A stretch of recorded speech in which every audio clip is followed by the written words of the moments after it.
Bom, gente, obrigado por ter vindo aí hoje.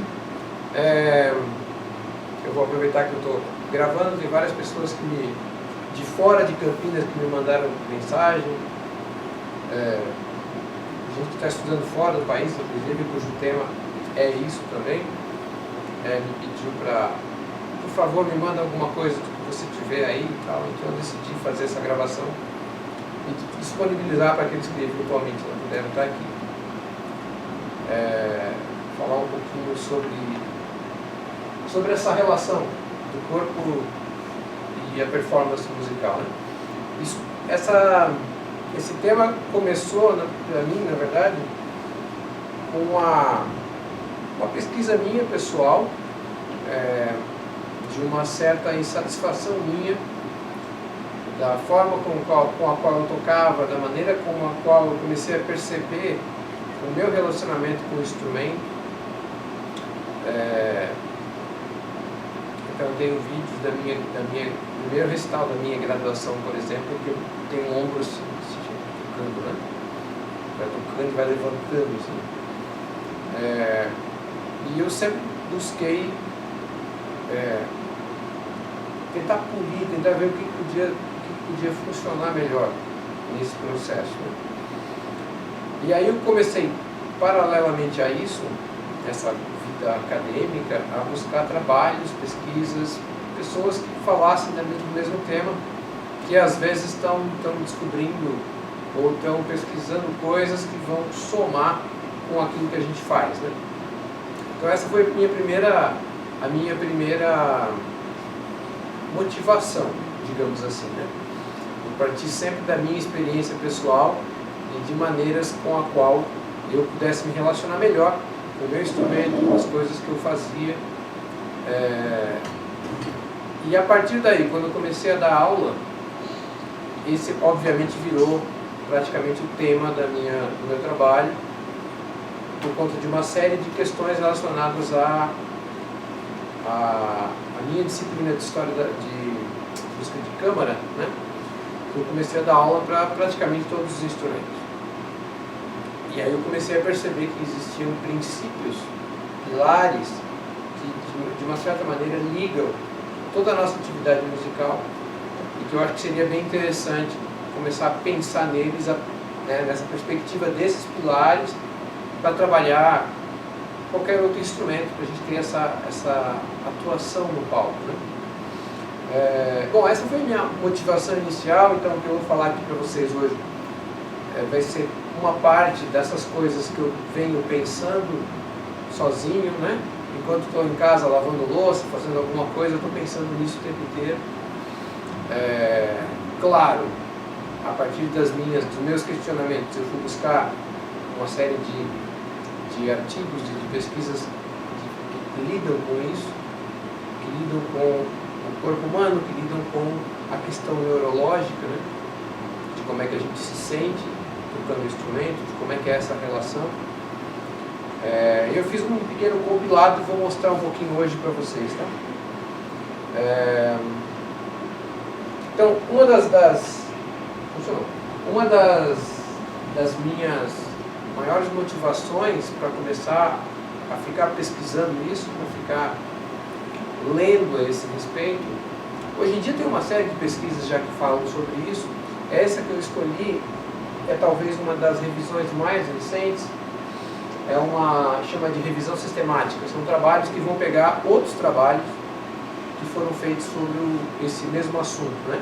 Nesse caso aqui, a ocorrência de reclamações musculoesqueléticas, como ele chama, né? De pessoas de musicistas profissionais que têm alguma queixa relacionada à dor ou alguma condição física que ele considera limitante, ou e algumas vezes até incapacitante. Esse artigo ele acabou incluindo 21 artigos numa análise recente de 2015, englobou no total mais de 5.000 músicos, 5.424 para ser mais ou menos bem preciso, né? E uma faixa etária de 23 a 64 anos, que eu acho importante porque ele exclui músicos que são muito novos, ou seja, que ainda não tem, em tese, não teriam nenhum tipo de problema, e exclui como recorte aqueles músicos que já são mais idosos, já estão mais avançados, uma idade mais avançada, que naturalmente já teria algum problema associado pela própria questão da idade. Então ele mantém dentro de uma faixa que a gente chama de mediana aí, né? O que essa revisão encontrou? Que na média de 62% a 93% dos músicos profissionais que são pesquisados, eles vão ter em algum momento da sua carreira, da sua trajetória, algum problema relacionado à dor na hora de tocar. Em 62%, pelo menos em 93% desses casos, essa dor é presente. Então, desse universo de 5.000, quase 5.500 músicos pesquisados, a gente tem um efetivo aí de quantidade, né, de mais de 90%. Então, eu achei muito alarmante esse número, né? E é uma coisa que, como vocês vão ver em seguida,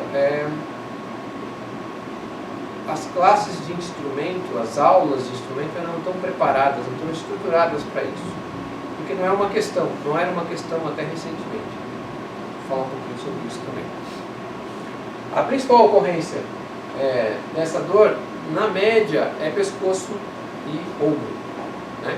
E não é tão impressionante, porque é o ponto principal da junção da articulação do braço, que a gente trabalha a cabeça também, né? Então esse foi o meu, digamos assim, um gatilho para eu, além das aulas de música de câmara que eu ministro, para além das minhas aulas de instrumento, eu sou professor de clarineta, também essa questão de perceber que é meio que uma constante no nosso meio musical, né? Então esse é o gatilho, digamos assim, de a gente ter essa conversa aqui hoje. Eu estou falando, mas fiquem à vontade para me interromper, tá? Por favor, se não entender alguma coisa, alguma questão que eu estou falando, fiquem à vontade, por favor. Bom, o resultado prático disso é o que eu percebi na minha formação e o que eu percebo na formação de vários dos meus alunos, desde a formação básica até a profissionalização, digamos assim, é que existe um momento inicial em que a gente decide por um instrumento, a gente começa a buscar esse instrumento, mas a gente começa a tentar resolver as questões relacionadas a esse instrumento sem se levar em consideração. Então a gente vai tocando, vai fazendo, vai buscando tentar fazer aquilo funcionar de alguma maneira, às vezes com orientação, às vezes sem orientação. E o que acontece é que um dia, uma hora, essa fatura vai chegar, né? A gente descobre que começa a ter uma dor num punho que não passa, depois essa dor do punho passa para o braço, para o antebraço, eu começo a sentir muita dor para tocar o tempo inteiro, e eu acho que isso é normal, ninguém fala sobre isso, e de repente eu estou sentindo dor há 6 meses ininterruptamente, até que alguém diz, cara, dá uma olhada nisso aí que eu acho que não é normal. E aí, quando você deixa para procurar ajuda nesses casos, você já tem, às vezes, uma inflamação que está instalada já, né? Então, isso é uma questão importante. E aí, é claro, um dia você acorda e acha que tudo que você fez jogou fora, né? Você entra naqueles parafusos, não, tudo bem. Você entra naqueles parafusos normais aí. Quem nunca, né? Quem nunca entrou no parafuso? Então esse é o mote inicial dessa conversa aqui. A primeira coisa que eu queria começar falando é definir alguns termos que eu acho que são importantes, tá? Eu vou fazer uma explanação bem breve, isso é um tema muito amplo, como vocês vão ver. A gente começa a falar de uma coisa, na minha terra a gente chamava isso de balaio de siri. Eu moro sou do sul do Brasil, região litorânea, uma terra de pescadores, e no balaio de siri, não sei se todo mundo sabe, mas quando você pega um, eles vêm todos um grudado no outro, né? Então você puxa um assunto, ele começa a trazer vários outros elementos. Eu vou fazer uma explanação básica. Vou falar de 2 pontos principais que explicam muito do porquê que a gente é assim. Das nossas características, das nossas condições atuais, né? Por que a gente é assim? Por que o meu dedo mindinho tem esse tamanho? Por que eu tenho mais precisão no indicador e não tanto aqui? Né? Basicamente, essas e outras várias questões, elas têm, digamos assim, razão de ser nessa ideia de adaptação. Adaptação, que é uma releitura do que eu estou chamando daquilo que tradicionalmente se chama evolução. Né? O nosso corpo, a maneira como a gente processa o mundo, a maneira como a gente percebe as outras pessoas, o mundo à nossa volta, ele é o resultado de um processo longínquo, bastante antigo, de adaptação ao meio. O que isso tem a ver, né, com aquilo que a gente faz? Eu acho que tem tudo a ver. Eu trabalho muito com esse conceito de adaptação. E o que é adaptação? Adaptação não é necessariamente você se tornar melhor. Adaptação são os processos pelos quais as espécies vão se adaptando ao meio que elas estão. Então, é necessariamente aquela condição que permite que a gente deixe descendentes, que vão deixar descendentes, independente da condição em que eles estão, do contexto em que eles estão. Eu vou dar alguns exemplos de como essa adaptação deixa marcas na gente. Se você fechar a sua mão assim e tracionar ela para cá, vai aparecer um tendão aqui. Em 70, 80% das pessoas. Se algum de vocês não aparecer, fique tranquilos, isso é normal. A gente não usa para nada esse que aparece aqui. Mas ele é um reflexo do tempo que a gente precisava usar 4 apoios para se locomover, ou subir em árvore. Tanto é que quando a gente precisa de um enxerto no corpo, é aqui o primeiro local que eles vão tirar esse pedaço. Ele não serve rigorosamente para nada. A média de 12 a 15% das pessoas já nasce sem ele hoje. Então esse que a gente faz isso aqui, né? Um outro resquício que a gente carrega desse processo de adaptação que hoje a gente não precisa mais é essa habilidade que hoje é meio estranha de conseguir mover a orelha. A gente tem uma musculatura em volta da orelha que me permite mover um pouco a orelha, né? A gente conseguir, algumas pessoas não conseguem fazer isso. De novo, não se assustem, tá tudo bem, tá? Isso é só uma demonstração de uma época, quem tem gato sabe, né? Animais felinos, que eles movimentam a orelha com muita facilidade. A gente carrega isso também. Um terceiro exemplo, talvez, seja interessante mencionar, é quando a gente se arrepia por causa do frio. O que é essa? A gente tem toda uma rede muscular responsável para arrepiar a pele quando tem frio. Qual o resultado prático disso hoje? Nenhum. Você segue passando frio igual, né? Tem que botar uma blusa, né? Mas isso é um resultado de uma época em que nós possuíamos muito pelo, nossos ancestrais possuíam pelo. E quando ele eriçava esse pelo, ele tornava mais densa a camada que protege a pele. Então, isso são alguns exemplos de como esse processo evolutivo, esse processo de adaptação, ele molda a gente, deixa marcas na gente. Para além dessas coisas que eu estou falando, que são curiosidades para a gente ver, a gente tem outros processos que de fato moldam aquilo que a maneira como a gente constitui. Por exemplo, a anatomia, né? Então, isso foi uma das primeiras coisas lá no começo, quando me interessava, eu ficava pensando, nossa, por que a gente não tem só indicador? Seria excelente, né? Quem faz trilo com o 5º dedo, se ele fosse um indicador também, né? Se ele tivesse todos os indicadores, seria excelente isso. Mas, na verdade, eu espero não estar chocando ninguém aqui falando isso, a nossa mão não foi feita para tocar instrumento. Nossa, o que moldou esse processo da nossa mão, do nosso braço, da maneira como o nosso corpo é constituído, é um processo, como eu falei, de sobrevivência.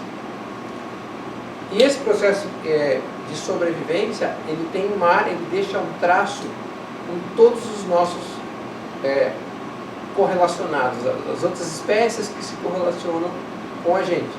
Na verdade, se eu pegar, por exemplo, a nossa estrutura óssea inteira, com todos os vertebrados, ela tem uma correspondência absoluta em todas as falanges, todos os segmentos do corpo. Isso é bem impressionante, na verdade. Eu não estou falando de, não é mais ou menos parecido. Estou falando que você e um pássaro têm rigorosamente a mesma estrutura óssea, guardadas, claro, as devidas adaptações para o meio, né? Aqui a gente tem um ser humano, um pássaro e um gato. A estrutura, as cores são para indicar essa correspondência. Eu separei uma imagem que tivesse o braço, que é uma coisa que depois eu vou me aprofundar um pouquinho. Então aqui a gente tem, por exemplo, o membro que seria o braço de um ser humano, lá o primeiro, o segundo, o seguinte é de um cachorro, um pássaro, um morcego e uma baleia. Então o que a gente observa aqui em animais tão diferentes? Que a gente tem de fato uma correspondência quase que absoluta em todas as, inclusive nas falanges dos dedos, né? Então assim, essa relação que a gente tem com o polegar opositor, que é uma das características que nos diferenciou como primatas dos outros animais, né? Porque é uma coisa que o pássaro não faz, né? Ele não consegue opor uma parte da sua asa ao restante dela. E é uma coisa que os primatas fazem, né? A partir daqui que a gente começou toda uma outra história, digamos assim, na adaptação do primata. Mas esse aspecto, ele tem uma característica fundamental, que é: eu controlo muito bem, com muita precisão, essa pinça, né? Polegar, opositor e dedo indicador. À medida que eu me afasto e vou na direção da extremidade, eu vou tendo menos precisão. Por quê? Porque se vocês observarem aqui, o morcego só precisa de precisão na ponta. O restante é simplesmente para abrir a membrana da asa, né? Então ele não precisa ter a mesma precisão que ele tem aqui. Então nós herdamos esse processo todo, e hoje nós temos, por exemplo, na nossa mão, infelizmente, para quem toca o instrumento, né, nós temos essa desigualdade entre os dedos. Então, isso aqui é muito preciso, isso aqui é pouco preciso, muito pouco preciso. E a técnica dos instrumentos, ela é feita baseada nisso. Então observe que tem algum pianista aqui? Não. Ok. Não quando eu toco piano, a parte, digamos assim, mais precisa da minha mão, ela está focada no centro. E o restante é periférico. Então eu vou trabalhar a transição do polegar para poder mover a minha mão o tempo inteiro. Quem toca instrumento de arco sabe que a dinâmica é diferente. Essa mão, ela gira, vai ficar aqui, instrumento de arco, os menores, né? Violino, viola, vai ficar aqui nessa posição. Essa mão vai girar e vai trabalhar aqui. Um dos grandes problemas que eu tenho com essa mão exatamente eu tenho muita agilidade aqui, eu tenho pouca agilidade nessa segunda parte da mão. Então eu tenho outro trabalho, né? Aqui é a mesma coisa, a maneira que eu pressiono o arco, né? Então a pressão que eu vou dar no arco é um jogo refinado, todo mundo que toca instrumento de arco sabe disso, né? A gente tem que trabalhar muito bem isso, entre balancear a maneira como eu pressiono o arco com esse movimento, né? De um lado e para o outro. Desse movimento, quem toca sopro, ou quem toca violão, vai ter cada instrumento vai ter a sua, digamos assim, a sua especificidade na maneira de emitir o som. Mas ela se baseia no mesmo princípio, que a nossa mão, ela tem um núcleo mais preciso e tem uma parte que é menos que responde de uma forma não tão precisa. Tá? Esse é o primeiro ponto que eu acho que é importante falar aqui. Para além dessas questões físicas, tem uma questão que eu queria falar bem rapidinho, embora isso não seja exatamente o foco do que eu quero falar, mas eu percebo que é uma questão constante, que é a questão da ansiedade e da tensão do corpo. Né? E eu tenho muitos alunos que me perguntam assim, mas por que eu fico tenso para tocar? Por que eu fico, de onde é que vem essa tensão que toma conta quando eu vou tocar e me trava completamente? Tem várias explicações para isso, eu acho. Eu gosto muito de pensar, e quando eu fui ler um pouco a esse respeito, há uns anos atrás, foi uma coisa que eu fiquei assim um pouco, por um lado, decepcionado de saber que era tão comum assim, e por outro, me ajudou a entender o processo, que é, de novo, olhar para o processo adaptativo. Né? Hoje, se a gente comparar a nossa vida hoje, com todos os problemas que ela tem, ela é muito mais tranquila do que a vida de um ser humano há 10 mil anos atrás, por exemplo. Né? As pessoas naquele momento viviam com tensões gigantescas, absurdas. E se eu começo a me mover para trás, cada vez mais para trás, cada vez mais para trás, eu vou encontrar momentos em que os animais têm que viver numa tensão constante para poder sobreviver. Ou seja, aquele indivíduo lá atrás, que era absolutamente tranquilo, que era sossegado, que era um poço de paciência, esse indivíduo foi devorado. Ele não deixou descendente. Nós somos o processo, nós somos o resultado de indivíduos que no passado tiveram que ser muito tensos, tiveram que batalhar muito para sobreviver. E de novo, assim como esse tendão que eu mostrei para vocês, assim como esse movimento da orelha, esse processo ele deixa marcas na gente. Então, ele vai se manifestar da mesma maneira que se manifesta para aqueles nossos antepassados, no momento em que ele se sente acuado. E o palco, para muitos de nós, é um momento que nos acuda. Então isso vai acionar esse gatilho. Essa não é uma relação, isso que a gente está falando aqui, é uma coisa que só recentemente se começou a pensar a respeito. Tem várias questões por trás disso. Durante muito tempo, a música não era uma coisa para todo mundo, né?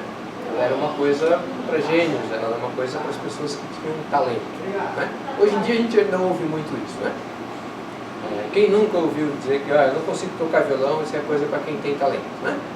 Ou aquele parente seu que, nossa, chora com você tocando, mas no final ignora que você passou horas e horas estudando aquilo para dizer, não, você de fato tem talento, eu jamais conseguiria fazer isso. Um dom, exatamente.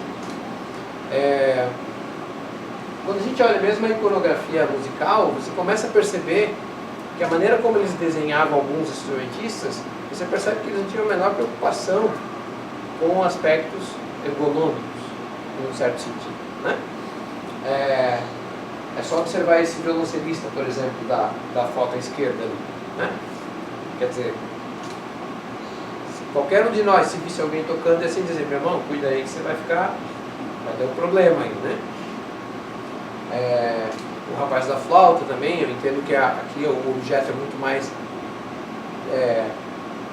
retratar, né, um aspecto da luz sobre o rosto, mas também, né, essa forma de estar sentado na cadeira dessa maneira, com a flauta meio de lado. Curiosamente, nem os anjos escaparam desse tipo de problema. Né? Então a gente vai ver que durante muito tempo, até praticamente todo o século XIX, você vai ver alguns relatos de pessoas que sentiam dor para tocar, mas a medicina da época não se incomodava com isso, nem dava bola para isso. Talvez com essa parte dessa cultura de da pessoa dizer assim, não, se você não consegue aprender é porque isso não é para você.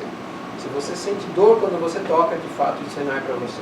Né? Então era muito fácil, era muito simples dar um diagnóstico naquele momento por conta disso. Então você resolve o seu problema, você não tem problema. Né? É mais ou menos como dar aula de instrumento. Se eu, como professor de instrumento, recebo um aluno que não entende o que tem que ser feito e eu digo, você tem que estudar mais, e eu devolvo ele para casa, na outra semana repito a mesma coisa, eu acabo o meu problema como professor. Né? É muito fácil, é muito simples. Você tem que estudar mais, você tem que estudar mais. E ou a pessoa vence a barreira sozinha e consegue, ou a pessoa abandona o instrumento, que é o que a maior das vezes acontece. Então, felizmente, essa é uma visão que veio mudando com o tempo. Né? A gente começou cada vez mais, especialmente no século XX, a tentar buscar maneiras de entender melhor o próprio corpo em relação ao instrumento. Essa coisa de ter uma determinada postura, buscar uma forma que começou a se notar que se tem muita gente que tem problemas, tem muita gente que tem dor, talvez tenha alguma coisa errada aí. Se a gente quer ampliar isso, se a gente quer que todo mundo consiga fazer isso, tem que ter uma maneira de a gente aprimorar, de a gente melhorar esse aspecto. Né?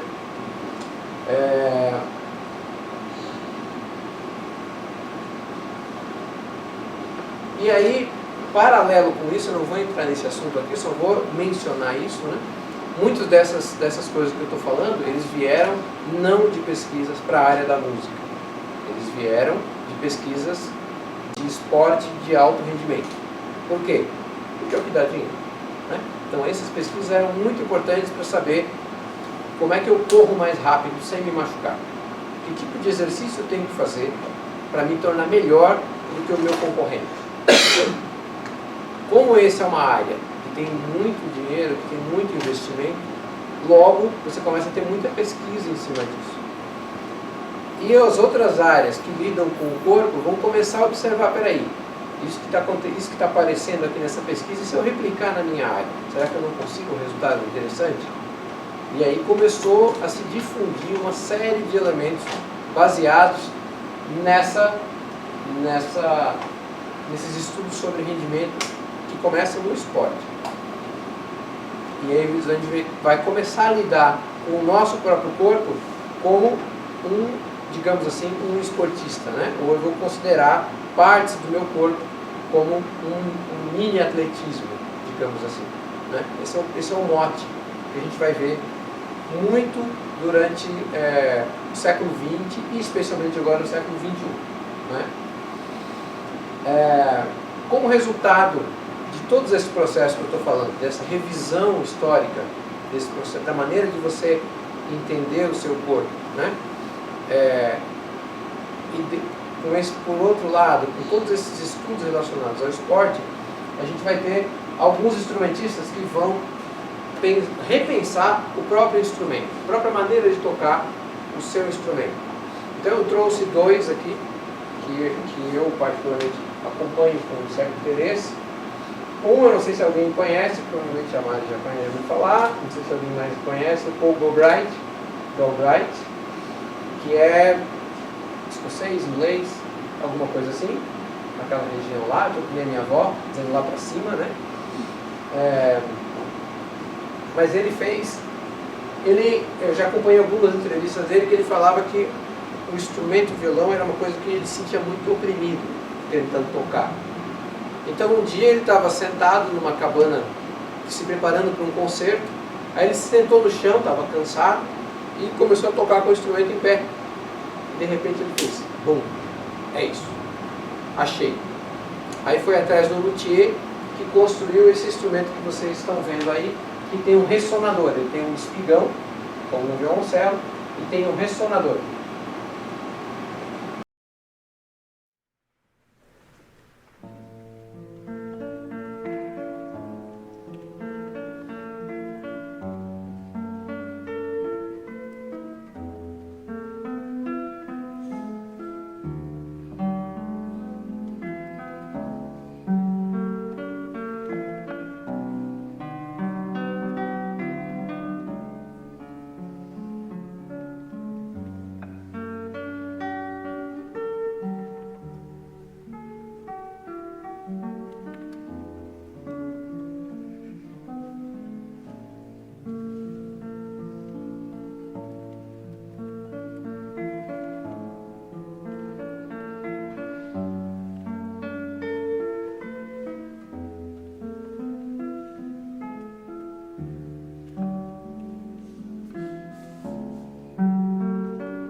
que é o Christian Mendel. É um violoncelista, maestro, ele é brasileiro, ele nasceu no Brasil, mas ele mora muitos anos na Europa, foi adolescente para lá. E ele criou um dispositivo que afasta o violoncelo do corpo. Então, esse dispositivo ele prende o violoncelo e o violoncelo não toca o corpo. Então, isso tem um ganho no ressonador do instrumento. O instrumento ressoa sem estar apoiado no corpo. E ele também ele não precisa se sentar de uma maneira específica por conta do cello. Ele fica sentado normalmente e o cello se adapta apoiado nele, né, nesse dispositivo.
Vamos lá então, vamos falar um pouquinho, a gente já fez um panorama meio histórico, anatômico, né?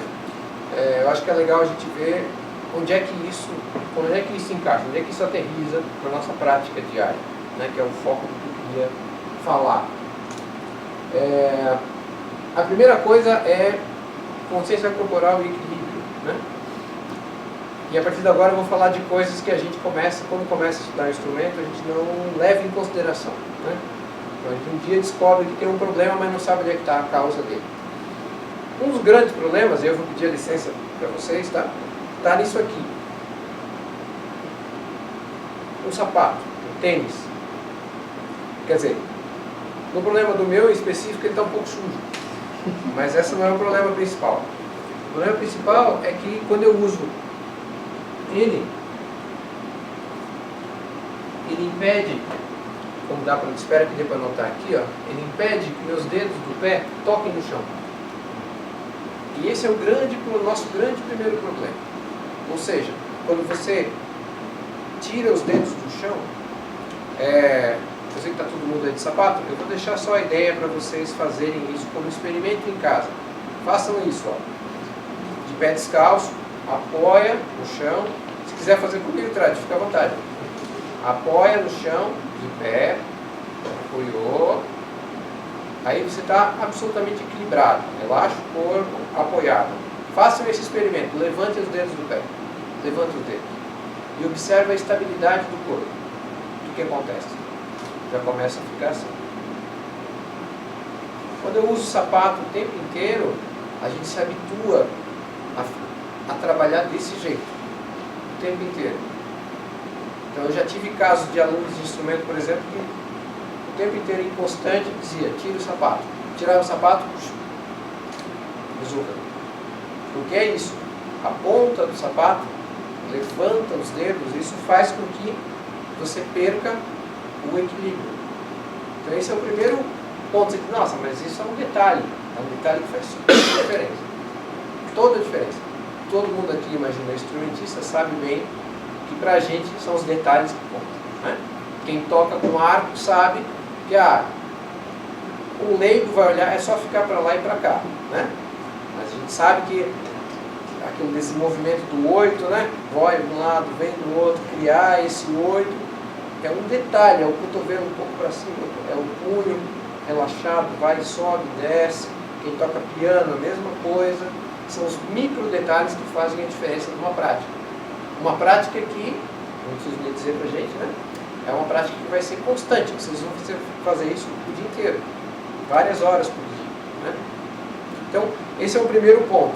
Desenvolver esse equilíbrio, esse ponto de equilíbrio. Você colocar a planta do pé com todos os dedos no chão. Isso é fundamental. Eu recomendo muito. Assim. Ah, mas quem toca sentado, por exemplo? Violonista, cellista, né? Você pode trabalhar isso em pé, sem o seu instrumento, para você entender o fundamento. Uma outra coisa importante é você perceber e desenvolver essa consciência do equilíbrio. Porque a gente costuma, quando você começa a focar em tocar, em ter alguma coisa, você vai perdendo a consciência do resto. Então você tem que buscar esse foco no equilíbrio. Uma das coisas que eu faço muito com os alunos é fazer, quando o instrumento permite, né, o instrumento que dá para tocar em pé, você tirar um pé do chão e seguir tocando, para observar onde é que está o seu apoio. Se você, para você desenvolver esse apoio, para você ter essa consciência do apoio, porque é muito difícil quando você toca, você manter essa consciência. Então, quando eu faço isso, eu estou automaticamente, sem eu precisar fazer força, eu estou mantendo equilíbrio. Por quê? Porque se eu não manter equilíbrio, eu vou cair, né? Então, tem uma técnica que a gente usa para dar aula. Quando você percebe que o aluno está meio desalinhado, que algumas coisas que não estão no local, você pede para ele subir numa cadeira e não diz nada. Ele toca do alto da cadeira. O que vai acontecer? Naturalmente o corpo dele se equilibra. Naturalmente. E o som dele dobra. E ele arregala o olho. Caramba, o que você fez? Eu não fiz nada. Eu estou aqui só embaixo te olhando. Mas quando ele, automaticamente, quando ele consegue se equilibrar, toda a estrutura muda. Então, o exercício que eu faço sempre com os alunos é: tirou o pé do chão, tocou, está tocando, o que quer que seja, explore o seu equilíbrio. Dobra ligeiramente o joelho para frente, toca aqui nessa posição, voltou, se move para o lado, está tocando aqui, transferência de peso, sem tocar o pé no chão, move, sente a mudança do eixo, vem para cá. Parece um tai chi meio maluco, mas a ideia fundamental aqui qual é? É você entender no seu próprio corpo onde é que está o eixo de equilíbrio, onde é que está o ponto de apoio. E eu posso afirmar para vocês que 90% das pessoas tocam sem saber disso. Porque é muito simples ver os outros fazer, mas quando você realiza em você, você começa, caramba, é aqui que eu tenho que apoiar. Então esse é um ponto importante. Vou tirar a exposição daqui, né? Uma outra coisa que é muito comum a gente perceber é a diferença entre esse desalinhamento entre aquilo que você quer fazer, aquilo que você quer dizer musicalmente, e a maneira como você se comporta, a maneira como você se coloca no palco.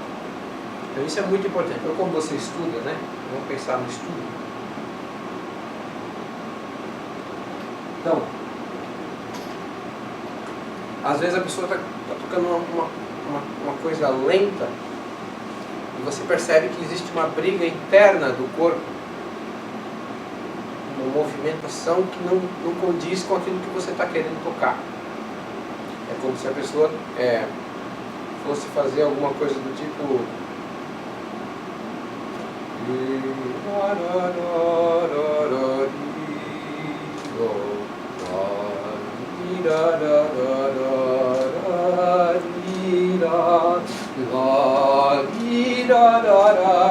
Quer dizer, você percebe que tem alguma coisa entre a mensagem e a maneira de ela ser dita que não está alinhada.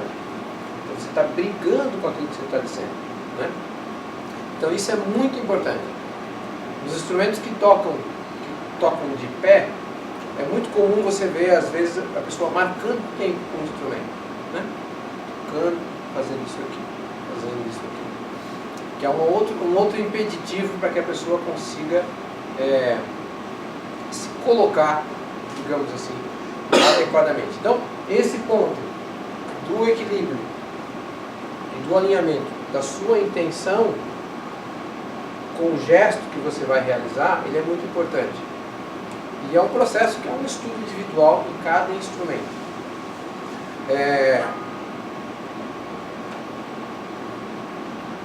Isso parece meio contraditório com o que eu acabei de dizer, mas tem uma relação direta com aquilo que a gente faz, que é não depender de uma atitude consciente. Pensem o seguinte: a quantidade de vezes que alguém já falou para vocês, professores de instrumento, para vocês relaxarem. Relaxa, relaxa. Ora, se você conseguisse relaxar, você estaria relaxado, né? Se você depender da sua consciência para você relaxar, você vai estar em maus lençóis. Por quê? Porque uma coisa é quando eu tenho, ficou meio pequeno aqui, mas acho que dá para entender, né? Uma coisa é quando eu tenho essa realização aqui, notas longas, eu tenho tempo de pensar nisso. 4 tempos cada nota, então eu penso, meu pescoço, tem que soltar o pescoço, solta o pescoço. Se eu criar o braço, solta o braço. Beleza, eu consigo pensar nisso quando eu tenho menos coisas para pensar. Se eu tiver isso aqui, eu já não vou ter tanto tempo para pensar. Eventualmente, numa pausa ou outra, eu penso, cadê meu pescoço? Soltar o pescoço, né? Tem que pescoço e tal. Mas, se por uma infelicidade do destino eu tiver isso aqui, aí realmente eu não vou nem lembrar que eu tenho pescoço, né? Então, na prática, o que vai acontecer? Quando eu chego lá no final, você estudou uma tarde inteira dessa maneira aqui, aí de repente você está assim, caramba, uma dor nas costas, uma dor na... Por quê? Porque você ficou a tarde inteira nesse processo. Então, o que eu faço, né? O que eu faço se conscientemente eu não consigo trabalhar isso? Como é que eu posso, de uma maneira, digamos assim, um princípio que eu posso utilizar para que isso atravesse o meu estudo sem eu precisar ficar pensando nele? E esse é o meu ponto. Esse é o ponto principal que eu acabei me embrenhando muito nisso. A gente tem um princípio da atenção do corpo, que é o seguinte: quando eu foco aqui, eu perco o foco daqui. Então a gente usa esse princípio para tudo que a gente faz. Eu vou dar um exemplo bem simples. Está todo mundo sentado, né? Sempre de frente para mim, por favor. Isso. Sentem assim, normal, ok. Os pés no chão, né? Ok. Agora façam uma coisa para mim. Pressionem uma mão contra a outra. Eu quero que vocês sintam os ombros tensos fazendo isso, como se eu tivesse que pressionar alguma coisa aqui. Certo? Ok, pode soltar um pouco. Esse é o princípio básico, reproduzindo uma certa tensão que vocês vão usar aqui, se você tocar tenso, assim, assim, assim, assim, assim, assim. O princípio é o mesmo, assim, é o mesmo princípio. Agora, vamos fazer um segundo exercício, que é o seguinte: imagine que você vai levantar da cadeira, mas você não levanta. Você vai só fazer de conta que levanta. É como se eu jogo para a perna a responsabilidade de levantar. E não é o levantar daquele senhor idoso de botar as mãos no joelho, não é esse, né? Não é isso aqui. Você vai levantar só com a perna. Quando ereta, você vai levantar só com a perna. É literalmente como se eu fosse levantar, mas eu não levanto. Então eu estou nessa posição e eu... Só isso. Volta. Solta. De novo. Aí está. Vamos fazer agora um combinado dos dois. Por favor, bota as duas mãos juntas, pressiona. Uma contra a outra. Ok. Agora tente fazer essa segunda posição para levantar. O que acontece com a minha mão quando eu faço isso? O que vocês acham? Relaxa? Exatamente. A tendência é relaxar. Você não consegue manter isso pressionado e ao mesmo tempo tensionar a perna. Você vai soltar o braço imediatamente. Por quê? Porque a sua atenção se move. O seu tônus muscular, ele vai para as pernas. É nesse ponto que eu acho esse exercício interessante. Uma das maneiras que você tem, então, eu sou muito tenso, eu sou muito travado, você tem que buscar estratégias dessa natureza. Você move o foco da sua atenção. Não adianta você ficar olhando para essa sua mão como se ela tivesse culpa de alguma coisa, dizendo assim para ela, solta. Não faz, por que você faz isso comigo, né? Eu estou falando isso, parece piada, mas eu já tive aluno que fazia isso. Por que você me sabota? Ele olhava para a mão esquerda e dizia, por que você me sabota? E é basicamente isso. Então, assim, na verdade, o seu corpo ele tem um conjunto de reflexos e instintos que a gente não controla. Eles vão se moldando, né? Vão se transformando. Mas é interessante a gente entender por que isso acontece. Às vezes você não vai achar uma resposta específica, mas você pode atuar de uma outra forma. Então você vai pelo outro lado, digamos assim, né? Então, esse é uma primeira estratégia. Ou seja, você move o seu foco para um outro lugar. Por exemplo, se você tem vai tocar alguma coisa que é muito intenso, que exige muito dos braços, por exemplo, ao invés de você, experimentem fazer isso da próxima vez, ao invés de você ficar, porque se você foca aqui, né, aqui, o que quer que seja, a tendência você vai perceber que se eu pudesse fazer com que o meu corpo ficasse vermelho nessas áreas de tensão, vocês iam ver os braços, o ombro, o pescoço fica tenso nessa hora. O que você faz? Experimenta manter a mesma intensidade, mas toca com a planta do pé. Movimenta a planta do pé. É lá para baixo que vai a tensão. Você faz isso. E você vai perceber que naturalmente, sem você ficar pensando, sem você precisar ficar, por favor, solta, o seu corpo vai soltar. Porque é isso, você usa esse princípio de você muda o foco da atenção. Então, se eu naturalmente tendo a ficar tenso nos ombros, o que eu tenho que fazer? Eu tenho que mover essa atenção para um outro lugar, para um outro ponto. E quando eu faço isso, naturalmente eu fico um pouco mais solto. Então essa é uma das estratégias que eu gosto bastante. Você move a atenção para lugares que tinha um professor que falava, toque com os pés. Eu nunca entendia isso, toque com os pés, mas é isso. Quando você vai pam, pam, pam, pam, é como se você fincasse o pé no chão.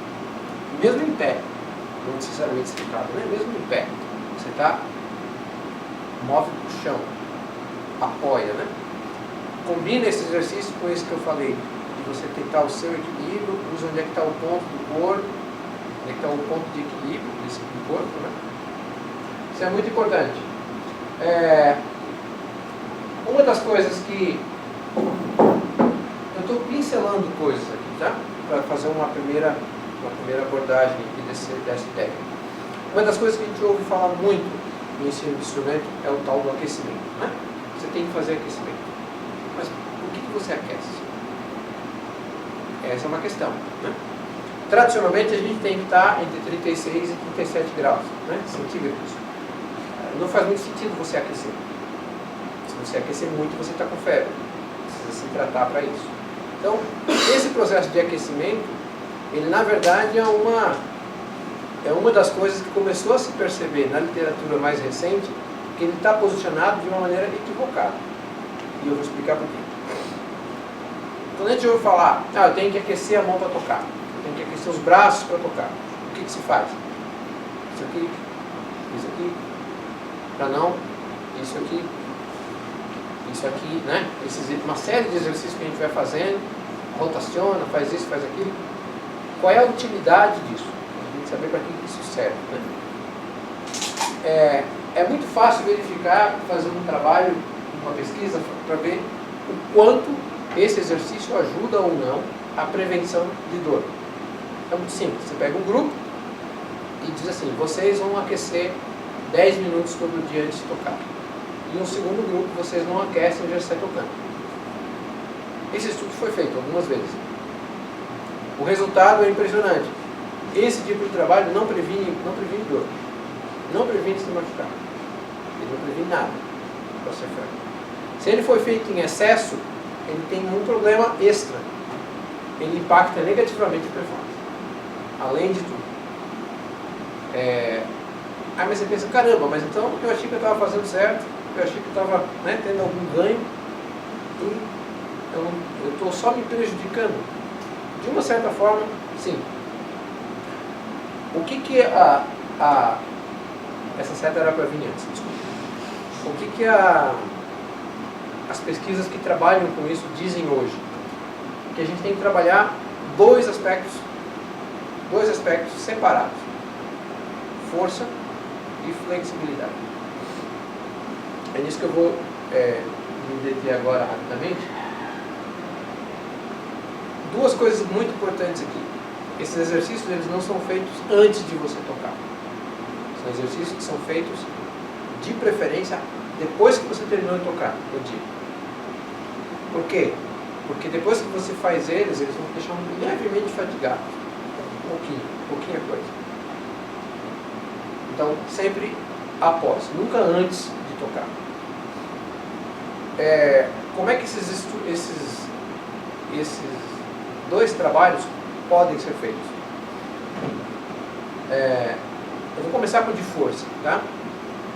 O trabalho de força, ele é um trabalho para o corpo, um trabalho normal para quem faz academia, para quem gosta de correr, para quem gosta de ter esse trabalho de, por exemplo, fazer o terra, fazer... Então, vocês vão ver muita coisa na internet, eu não vou me embrenhar nisso, porque apesar de eu particularmente fazer há um tempo já, não é minha área de especialidade. Eu vou falar, o que eu trouxe aqui foram alguns princípios básicos para aqueles que eventualmente não podem ir numa academia ou têm dúvidas sobre isso, como é que funciona, como é que eu posso fazer em casa sem precisar pagar nada. A primeira coisa que é importante para a gente,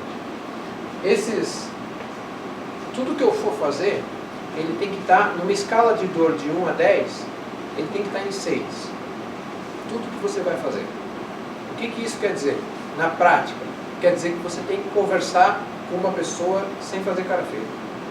Você sente que tem uma dor acontecendo, você sente que está sendo requisitado em um determinado aspecto, mas você tem que ser capaz de ficar falando desse jeito. Se você for fazer alguma coisa e você começa a ficar desse jeito, tem alguma coisa errada. Isso é o seu corpo dizendo, larga que vai dar ruim. Larga que nós vamos morrer. Né? Então esse é o primeiro aspecto importante.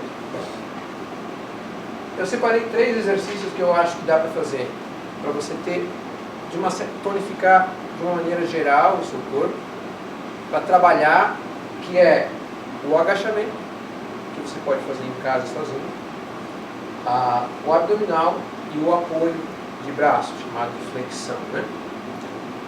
Isso é uma área que, se vocês forem pesquisar, vocês vão ver que tem várias maneiras de fazer, várias variações disso. O que é importante no agachamento? O joelho vai para fora, o joelho não fica na sua frente. Esse é o primeiro ponto importante. Então, quando você agacha, eu não agacho reto com as pernas aqui, eu agacho o joelho apontando para fora. E volto. Então, cria uma sequência, 10 vezes, 12 vezes, para mais novamente. Cada um monta a sua rotina. A flexão normal, o apoio, o essencial do apoio, para você tonificar essa região, né, dos ombros, ela não está apoiada no ombro aqui, não está aqui, mas ligeiramente mais abaixo. Então você apoia dessa posição, lá embaixo e volta. Para a gente que trabalha com os membros superiores, tocando, é muito importante você trabalhar também a sua escápula. Né? Essa coisa que a gente quase nunca usa, a gente nunca sabe que tem. Né?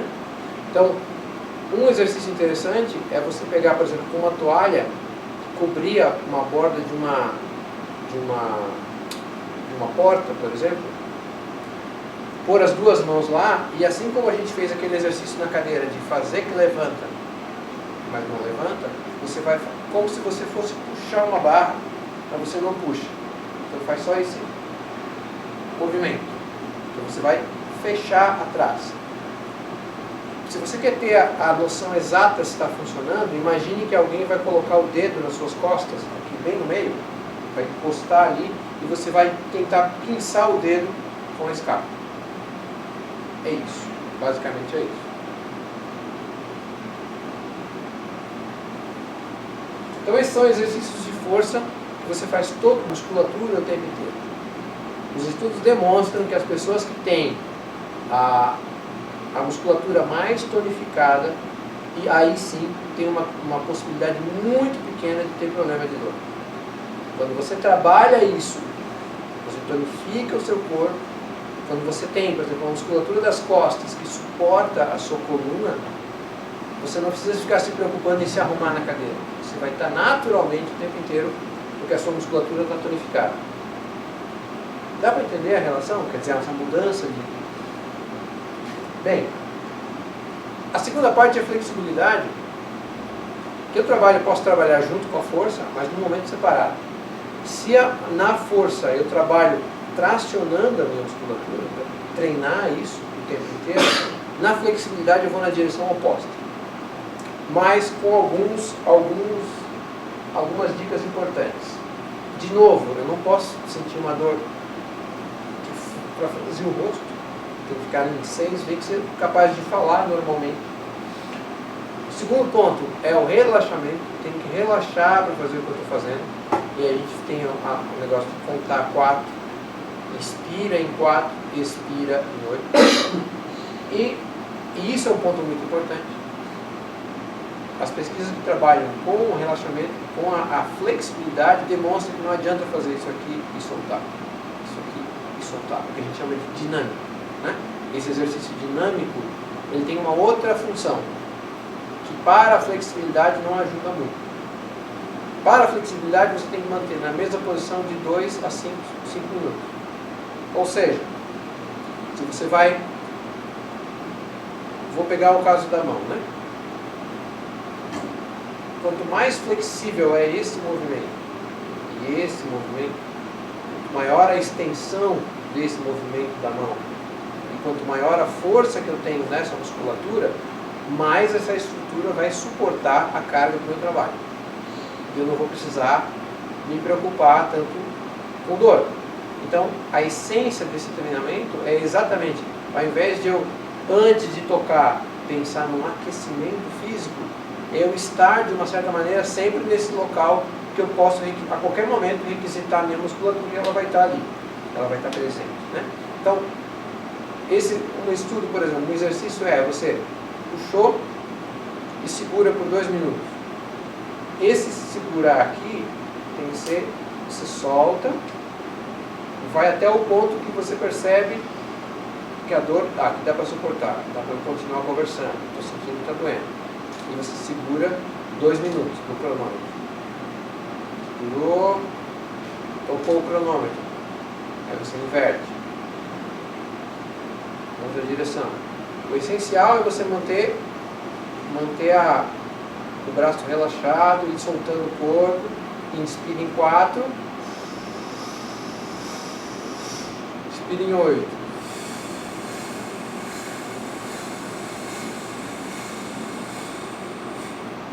De novo.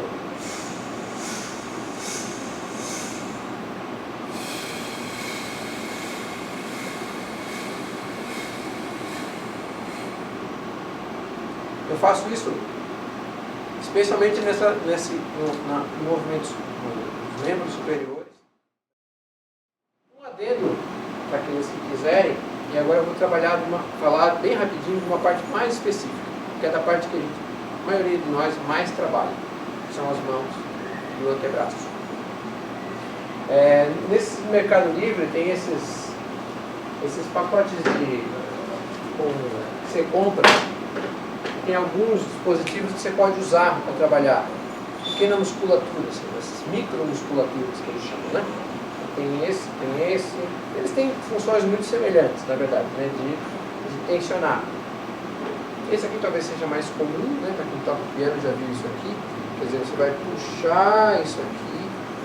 Então você trabalha 10, 12 sequências.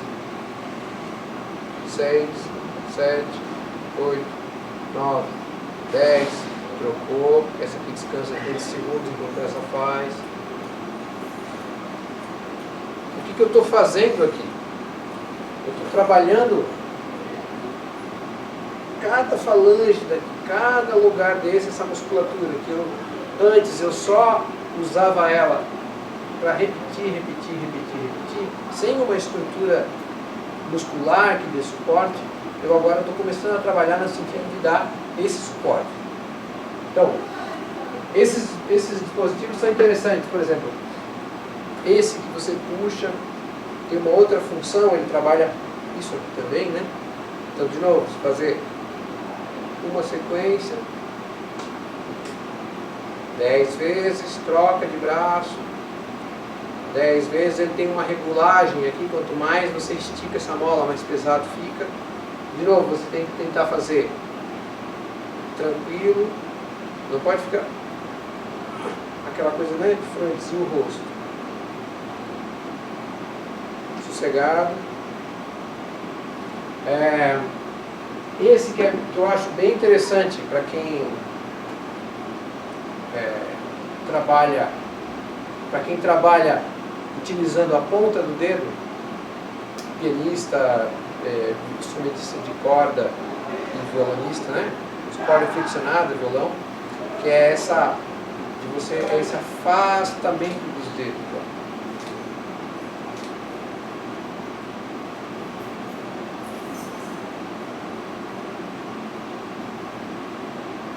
Eu trabalho essa área interna da palma da mão, eu trabalho a parte de trás da mão também, eu trabalho os dedos junto com esse movimento. De novo, esse movimento você vai fazer tranquilo. Eu não consigo abrir muito, não tem problema. Isso aqui não é uma competição. É um trabalho para você resolver. Então você vai só um pouquinho, já está funcionando. Já está nesse processo. Então, esse tipo de trabalho, eu acho, ele é muito importante, por quê? Porque ele vai aos poucos. Se você começa a fazer todo dia um pouquinho, é como aquela moeda que você põe no cofre e esquece. Um dia você vai abrir, não, caramba, tem tudo isso aqui, né? É isso. Quer dizer, esse movimento de você tonificar o corpo e relaxar ele ao mesmo tempo, vai fazer com que, naturalmente, você tenha praticamente zero chance de se machucar enquanto está praticando. Se você já está com alguma dor instalada, se algum de você já sente essa dor, você tem que começar de um ponto mais anterior, né? Então tem exercícios, por exemplo, que trabalha, às vezes a dor é tão intensa que a pessoa não consegue fazer nada disso. Então você tem que trabalhar de um ponto bem anterior, que é, por exemplo, você pega uma mesa, só para dar um exemplo, põe a cadeira, vou colocar a minha mão embaixo da mesa, eu vou fazer força para levantar. Só isso. Então você diz, caramba, só isso. Para quem tem isso aqui inflamado, sabe que dói. Qualquer coisa que você faz, dói pra caramba. Então isso aqui é um treinamento muito leve, muito simples. À medida que você começou a sentir, primeiro mês, segundo mês, vai melhorando, aí você pode começar a fazer os outros exercícios que são tem um pouco mais de demanda. Tem um terceiro que é interessante, que é você pegar, por exemplo, eu vou usar esse aqui porque eu não tenho uma lata melhor, mas você pode pegar uma lata de tomate daquelas em casa e fazer 3 movimentos de rotação com a mão. Um é esse aqui, para cima e para baixo. O outro você gira ao contrário.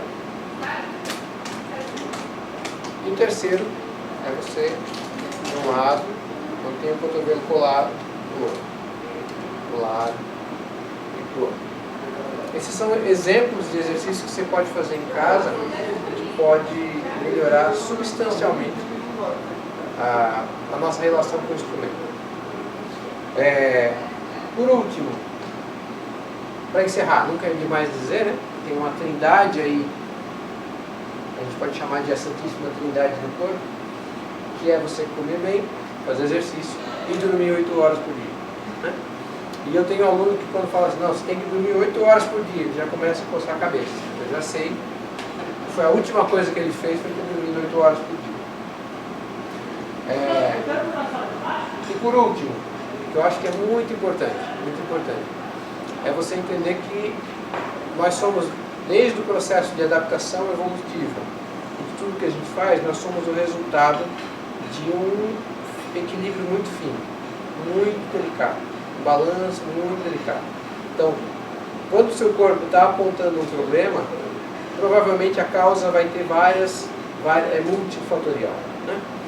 Eu tenho vários alunos que às vezes têm dificuldade em expressar uma determinada